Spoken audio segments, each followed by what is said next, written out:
Bonjour à tous, c'est Julien.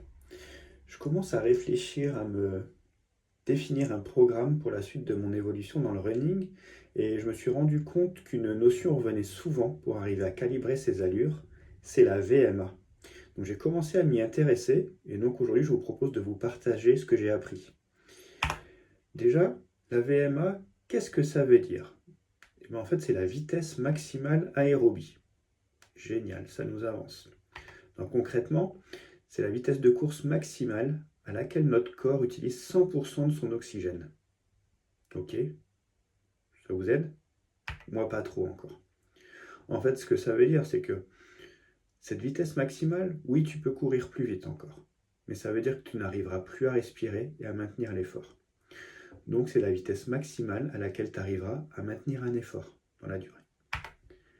Comme je le disais, c'est à la base de nombreux plans d'entraînement et ça sert à calibrer les allures. Donc c'est une donnée intéressante à avoir quand on débute et quand on veut progresser et se créer un programme. Pour ça, il existe un test qui s'appelle le test de Demi Cooper. C'est assez simple à réaliser. C'est courir à une allure la plus rapide possible, mais maintenable pendant 6 minutes. Regarder la distance parcourue durant ces 6 minutes et multiplier le résultat par 10. Je vous donne un exemple. Si on parcourt 1,2 km en 6 minutes, on multiplie par 10, ça nous donne une VMA de 12 km/h. Alors on ne peut pas partir comme ça quand on débute. On ne peut pas faire le test directement, parce que ça demande un effort quand même assez soudain. Donc pour ça, je me suis défini un programme. Ce programme, je vous le partage. Il est séparé. Il y a deux types d'entraînement. Le premier, c'est le footing. 40 minutes avec une allure assez faible, 8 minutes 30 par kilomètre. Comme je vous l'avais dit dans la vidéo précédente, j'ai une vraie difficulté à courir lentement, donc c'est un vrai exercice pour moi.